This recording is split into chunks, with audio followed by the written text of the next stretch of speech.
A kid whose birthday parties I went to up until second grade comes around the corner and sees me and my hat. He hooks his thumbs in his armpits like he has suspenders on. "Get her done, cowpoke." I brush past him, giving him a look that melts his smile. I'm almost around the corner when I spin back around. He's looking back too. "Hey, sorry, Ross. I was just... Did you see the memes, Danny?" I try not to sound too angry or upset, but my voice cracks to where I sound a little unhinged. "What memes?" I study his face. "Cancer cowboy? Death? You didn't see those?" Danny puts his hands up. Whoa. I was just joking around with the cowpoke thing." "Okay." I let my shoulders fall. "Okay." I'm still not sure I believe him, but there's really nothing I can do to prove it. It's just been... Sorry. I move on. Batpig Comics presents Batpig versus the Anonymous Troll. An anonymous troll is wreaking havoc in the town. The insults! The downright meanness. Look under bridges. They like those. People's feelings are hurt, and it's up to Batpig to sniff out the culprit. I have quite the sniffer. It's very large, yes. He finds the troll under a rock, making hurtful comments. Your comments are hurtful. Your criticism is dumb. Batpig flies into confrontation mode. "Come out, troll." But then I won't be anonymous. But Batpig knows trolls love peanut butter milkshakes.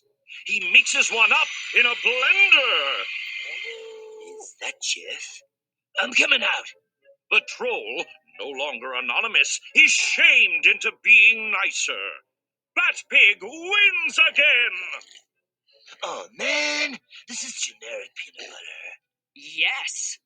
For your misdeeds, vile beast." In Ms. Bayer's class, I'm hyper-aware of everyone around me, how they look at me. And I get looks. It's hard not to start yelling questions at every person that glances my way.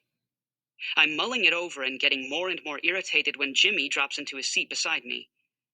Well, if it ain't Mr. Guitar Man." Only he stretches guitar out, dripping with sarcasm.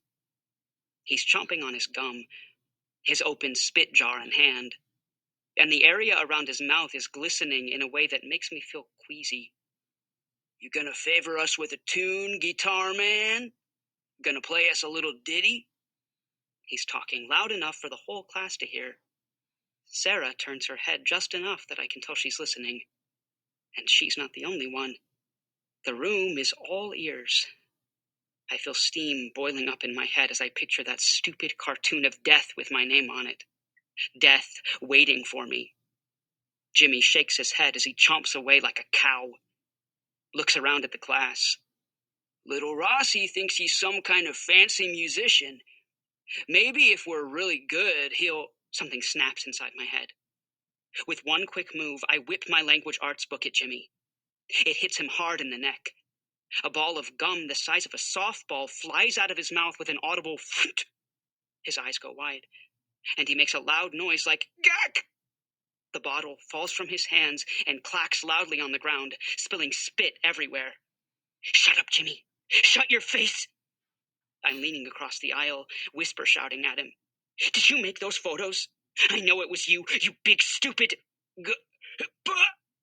Jimmy's holding his neck and sputtering. He goes from shock to fury. "Oh, you're dead. You just punched your ticket, dork." He makes no effort to keep his voice down. He lunges across the aisle and, with a hand the size of an oven mitt, swats the back of my head, sending my hat flying. Then he smashes the side of my face and pulls me toward him. I'm seeing stars as I kick out and connect with the side of his desk. I can't stop. I keep kicking as I slide out of my chair, my sweatshirt hiking up under my arms. Jimmy lunges, grabs a handful of fabric. I kick again and catch him hard in the armpit. Stop it! Stop it, you two! Jimmy! It's Miss Bayer, suddenly there. She jumps between us and throws her weight into Jimmy, pushing him away from me. Then she slips in his spit and gum and goes down. Hard. Jimmy lunges around her and connects with a ham-sized fist on my upper lip and my nose. Miss Bayer is trying to get up, and I see that she's landed on the gum. It's stretching between the tiles and her backside as she struggles.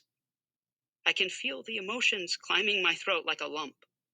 Before I can swallow them, they burst out of my eyes, and I'm hunched over, covering my face and trying to stop a handful of really embarrassing sobs. The kids around us have jumped up and scattered. Their faces look like they've just witnessed a murder. The smell of grape gum spit is in my nose as I realize some of it got up my jeans. My leg is wet. Somehow, I still have enough vanity in me to be worrying about my hat head. I'm curled up against something, and I look up. I'm pinned up against Sarah Kennedy's leg. I sort of have her trapped there. Her eyes are big, and she looks freaked out and disgusted, and she's desperately trying to get her leg out from beside me. But I can't stop the crying. Full-on, snot-slinging crying, like it's never going to stop. I look around and see a handful of my classmates looking at me like an alien. Stop it! My voice cracks and bubbles. Quit looking at me! I cover my face and realize I've seen that look on people's faces before. In 5th grade, when Stan Hardin wet his pants because Ms. Falsey wouldn't give him a bathroom pass. I know what that look is. It's pity. And that's when I officially wish I could crawl under the floor tiles and die. Bat Pig Comics presents Bat Pig versus the Bully. Bat Pig has stumbled into the path of a terribly smelly bully. Noogies! Wedgies! Uh-oh! He's outsized, outstrengthed, and outstinkt. Ugh. What will our hero do? I can freak out is what I can do. Fly, fly, fly! The bully has his number. Maybe Bat Pig should be real still and try not to be noticed. Bully mad! Nothing to see here. Move along. But it's too late. He's attracted the bully's attention. The bully could go after the town next. Bacon jokes! Pig dumb! Maybe if I use my sarcasm ray. He employs his power of pig sarcasm. That's me. Dumbest pig in town. Are you getting handsomer? That's it! No! It worked! Bat Pig has evaded the awful smelly oath and saved the day! Just throw up a statue for me. We'll call it even.